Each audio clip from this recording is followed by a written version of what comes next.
Ini tidak boleh salat di waktu ini. Kenapa kok tidak boleh salat di waktu yang 5 ini? Nah, disebabkan kalau dalam riwayat hadis itu karena matahari terbit, matahari terbenam itu adalah di waktu tanduk setan ada.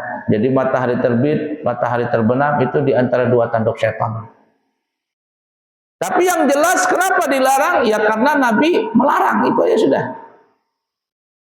Ya, karena Nabi melarang, Allah melarang, maka kita tidak boleh mengerjakannya. Tidak boleh salat hajat setelah subuh. Tidak boleh salat hajat setelah asar. Tidak boleh salat hajat ketika matahari di tengah. Tidak boleh salat hajat ketika detik-detik matahari terbit. Tidak boleh salat hajat ketika detik-detik matahari terbenam. Kenapa tidak boleh? Karena ada mani', ada yang mencegah.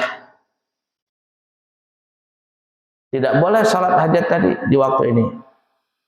Mamnu', dilarang salat hajat di waktu yang 5 ini. Kenapa?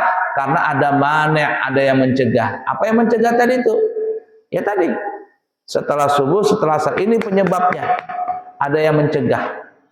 Tapi kalau seandainya matahari sudah terbit, kayak gini, 6:30, maka mani' yang mencegah salat hajat yang tadi tidak boleh salat hajat karena mani'-nya yang mencegah sudah hilang, sudah 6:30 seperti ini, boleh nggak salat hajat sekarang? Boleh. Kenapa? Karena yang mencegah sudah nggak ada lagi. Sebelumnya tidak boleh salat hajat di waktu setelah asar, di waktu matahari terbit, di waktu matahari terbenam. Tapi karena sudah berlewat waktunya itu, maka seseorang itu boleh salat hajat. Paham kira-kira? Nah, jadi itu yang melarang itu disebut mani', sedangkan yang terlarang itu namanya mamnu'. Yang terlarang, salatnya nggak boleh dulu. Nah, ini contoh ringan supaya paham. Kita jalan ngek begitu, sampailah lampu merah. Stop di situ. Kenapa? Karena ada lampu merah, warna merah. Lampu merah ini disebut mani', yang mencegah seseorang untuk melintas jalan tersebut. Paham gak kira-kira? Tapi kalau lampu merahnya sudah berubah, hilang lampu merahnya berubah menjadi hijau, boleh nggak kita jalan sekarang? Boleh. Nah, mani' yang mencegah itu adalah lampu merah. Mamnu' yang dicegah itu adalah mobil melintas. Ketika lampu merah sudah hilang, maka kita boleh jalan. Paham kira-kira? Orang puasa, di siang hari boleh nggak orang makan? Nggak boleh. Kenapa? Karena lagi puasa. Sampai kapan itu tertahan? Dilarang, tidak boleh makan, tidak boleh minum, sampai terbenam matahari. Dari timbul fajar sampai terbenam matahari. Mamnu' makan, dilarang minum, dilarang yang sebagainya dan seterusnya. Kenapa? Karena belum masuk waktu maghrib. Tapi ketika sudah masuk waktu maghrib, Allahu Akbar, maka hilanglah mani' tadi, hilanglah yang melarang tadi. Bahasa kitanya hilanglah lampu merahnya. Sudah lampu hijau, maka boleh makan. Paham kira-kira? Seorang laki-laki boleh nggak memegang seorang perempuan yang bukan mahram? Boleh nggak dia bermesraan dengan perempuan yang bukan mahram? Nggak boleh. Kenapa? Karena ada yang melarang. Mani' ada yang melarang. Apa sebabnya? Apa yang menegahnya? Karena belum jadi suami istri. Tapi ketika sudah suami istri, maka bolehlah dia bermesra-mesraan dengan perempuan tadi. Kenapa? Karena sudah hilang yang larangan tadi. Paham kira-kira? Nah, itu tuh namanya mani' yang mencegah. Setelah mane maka jadilah halal. Paham kira-kira? Maka jadilah halal. Mane yang mencegah sudah hilang, maka jadilah halal. Makanya orang yang jadi penghulu itu namanya menghalalkan yang haram. Yang tadinya haram kemudian menjadi halal. Kenapa jadi halal? Karena mane yang melarang tadi sudah hilang. Paham kira-kira? Nah, yang keempat, sahih secara bahasa mempunyai arti kebalikan sakit. Jadi kalau ada yang sakit berarti dia tidak sehat. Sahih itu namanya sehat, sahihun. Ya, sehat. Sahha yasihhu, sihatan. Sahha yasihhu, sehan, ya, sehatan, tashihan, masdarnya banyak.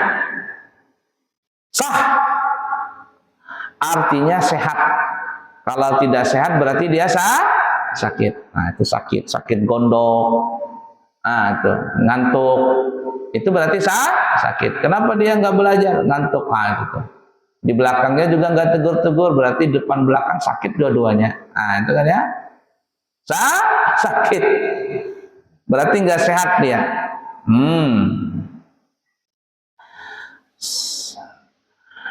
Dan secara syara adalah sesuatu pekerjaan yang telah memenuhi syarat yang telah ditentukan, baik berupa ibadah maupun transaksi.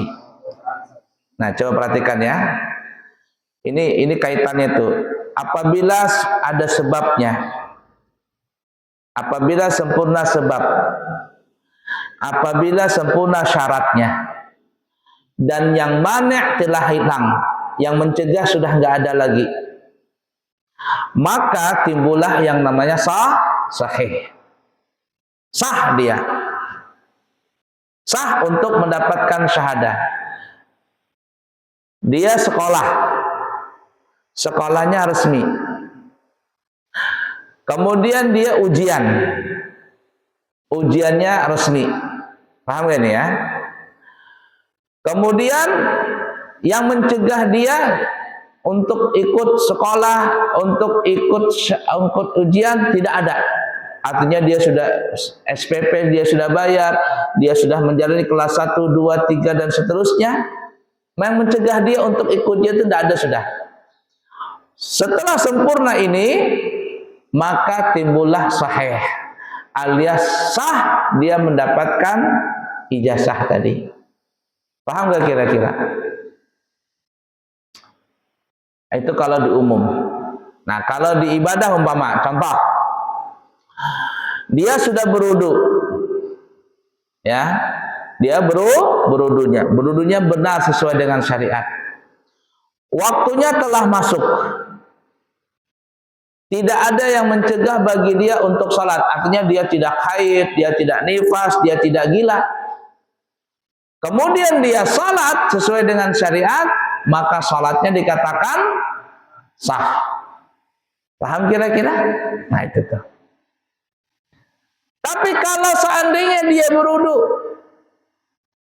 sudah masuk waktu, tapi dia tidak bisa salat. Kenapa? Karena ada yang mencegah. Apa yang mencegah itu? Perempuan itu lagi haid. Boleh nggak dia salat? Kalau dia salat kira-kira sah atau tidak? Tidak sah. Kenapa? Karena dia lagi haid. Oh, saya berudu, saya menghadap kiblat menutup aurat. Iya benar. Tapi ada yang mani' yang mencegah dia tidak boleh salat. Apa itu?